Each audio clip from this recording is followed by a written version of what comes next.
আজি এই ভিডিঅ'টিত আপোনালোকক স্বাগতম জনাইছোঁ আৰু এই ভিডিঅ'টি যিসকলে ডিব্ৰুগড় বিশ্ববিদ্যালয়ৰ অধীনত BA BSc BCom CBCSৰ আছিল তেওঁলোকৰ কাৰণে দুটা নটিফিকেশ্যন আহিছে আৰু বিশেষকৈ ৰিজাল্টৰ ওপৰতে আহিছে। আপোনালোকে ভিডিঅ'টি চাই থাকক শেষলৈকে, আপোনালোকে গম পাব। ক্ৰমান্বয়ে মই আপোনালোকক এটা এটাকৈ সকলোবিলাক ইনফৰ্মেশ্যন আচলতে প্ৰভাইড কৰিম, আপোনালোকক আগবঢ়াম। আৰু সাধাৰণতে ইয়াত দুটা জাননী আহিছে আৰু দুয়োটা জাননীৰ বিষয়ে আপোনালোকক মই অৱগত কৰিবলৈ যত্ন কৰিম। সো ইয়াত যদি আপোনালোকে চায় যিসকল BA BSc BCom ফাৰ্ষ্ট ছেমিষ্টাৰৰ ষ্টুডেণ্ট আছিল বা ফাৰ্ষ্ট ছেমিষ্টাৰৰ পৰীক্ষা দিছিলে, BA BSc BCom first semester and BCom fifth semester CBCSৰ যিসকলে পৰীক্ষা দিছিলে তেওঁলোকৰ যি ৰিজাল্ট, সেই ৰিজাল্টবিলাক আউট হৈছে বা আহিছে। আপোনালোকে ৰিজাল্টবিলাক চাব পাৰিব আৰু যিসকল ফাৰ্ষ্ট ছেমিষ্টাৰৰ বেকলগ, অৰ্থাৎ এইখিনি যিসকল যিটো আচলতে CBCSৰ পৰীক্ষা সেইটো বেকলগৰ পৰীক্ষা আচলতে, গতিকে বেকলগৰ ৰিজাল্ট আহিলে আপোনালোকে সেইটো চাই ল'ব পাৰিব। আৰু চাবৰ কাৰণে আপোনালোকৰ প্ৰচেছটো হয়তো আপোনালোকে জানেই, তেনেকৈ আপোনালোকে চাওক, জনাৰ পৰিপ্ৰেক্ষিতত আপোনালোকে সেইটো চাব পাৰিব।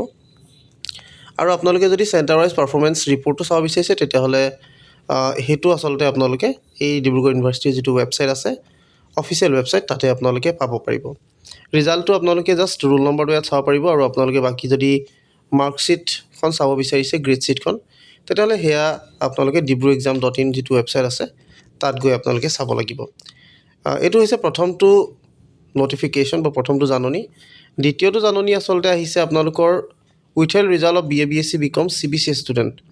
CBCSৰ যিসকলৰ আগৰ, অৰ্থাৎ যিসকল আগৰ আছিলে BA BSc BComৰ পৰীক্ষাত তেওঁলোকে অৱতীৰ্ণ হৈছিল, কিন্তু ৰিজাল্টটোত তেওঁলোকৰ উইথেল আহিছিলে। আৰু তেনেকুৱা যিসকল ছাত্ৰ ছাত্ৰী আছিল তেওঁলোকৰ যি ৰিজাল্ট, সেই ৰিজাল্টবিলাক আহিছে, অৰ্থাৎ উইথেল তেওঁলোকৰ আঁতৰি গৈছে। আৰু কোনসকলৰনো আঁতৰি গৈছে উইথেল, সেইসকলৰ ইনফৰ্মেশ্যন ইয়াত প্ৰভাইড কৰা হৈছে। ইয়াত আপোনালোকৰ উইথেল বুলি ক'লে এইটো হ'ব পাৰে যে আপোনালোকে ধৰক 6 ছেমিষ্টাৰ ক্লিয়াৰ কৰিলে আগতেই, কিন্তু কোনোবা এটা ছেমিষ্টাৰত আপোনালোকৰ বেক থকাৰ কাৰণে হয়তো আপোনালোকৰ যিটো ৰিজাল্ট আছিলে সেই ৰিজাল্টটো উইথেল দেখাই আছিলে। তেনে ক্ষেত্ৰত আপোনালোকৰ যি ৰিজাল্ট, সেই ৰিজাল্টটো যেতিয়া আচলতে অলৰেডি ফাৰ্ষ্ট ছেমিষ্টাৰৰ পৰা আদি কৰি ফিফ্থ ছেমিষ্টাৰ CBCSলৈকে যিখিনি ৰিজাল্ট আছিলে ইতিমধ্যে আহিলে, আপোনালোকৰ যদি এই ছেমিষ্টাৰকেইটাত বেক আছিলে বা কিবা আছিলে, তেতিয়াহ'লে যদি ক্লিয়াৰ হ'ল আচলতে, তেতিয়াহ'লে আপোনালোকৰ সেই যে 6 ছেমিষ্টাৰত যে বেক এটা থাকি গৈছিলে বা উইথেল হৈ আছিলে, সেই উইথেলৰ ৰিজাল্টটো আপোনালোকে ইয়াত দেখা পাব। যদি ইয়াত ক্লিক কৰে তেতিয়াহ'লে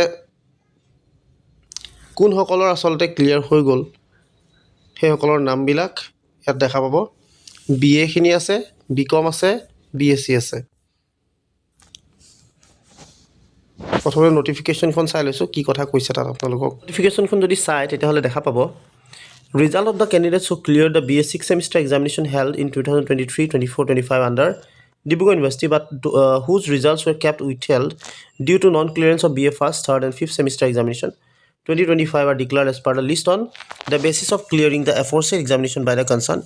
আপোনালোকে যে আচলতে ভাবি থাকে 6 ছেমিষ্টাৰ ৰিজাল্টটো যেতিয়া আপোনালোকৰ ওলায়, যিসকলে আচলতে ভাবি থাকে যে মোৰতো মই পাছ কৰিছোঁ কিন্তু ৰিজাল্টটো মই পোৱা নাই, তেনে ক্ষেত্ৰত আচলতে আপোনালোকৰ ৰিজাল্টটো যদি আপোনালোকে চায় তেতিয়া উইথেল দেখায়।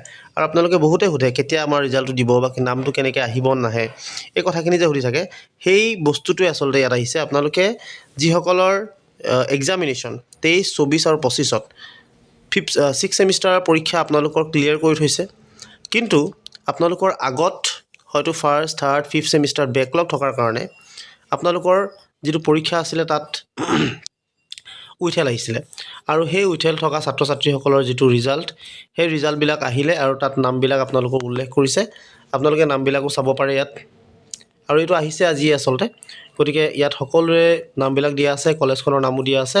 আপোনালোকে চাই ল'ব আপোনালোকৰ ডিগ্ৰী কমপ্লিট হৈ গ'ল আচলতে। ইয়াত যদি নামটো আছে তেতিয়াহ'লে ডিগ্ৰী আপোনালোকৰ কমপ্লিট হ'ল, আপোনালোকে আৰু বেকলগ যিখিনি বেক আছিলে সেইখিনিও আপোনালোকৰ উঠিলে, গতিকে সুন্দৰকৈ আপোনালোকে চাৰ্টিফিকেটখনৰ কাৰণে এপ্লাই কৰিব পাৰিব। গতিকে এইখিনি আছিলে আপোনালোকৰ কাৰণে আজি। আশা কৰিছোঁ ভিডিঅ'টো আপোনালোকে ভাল পালে, ভাবিলোঁ আপোনালোকৰ কাৰণে দৰকাৰী হ'ব, গতিকে জনালোঁ। আশা কৰিম আপোনালোকে যিমান পাৰে সিমান শ্বেয়াৰ কৰিব আপোনালোকৰ লগৰবিলাকৰ লগত যিসকলৰ এনেকুৱা ধৰণৰ প্ৰব্লেমবিলাক হৈ আছিল। চ' ধন্যবাদ ইমান দেৰি মনোযোগেৰে শুনাৰ বাবে।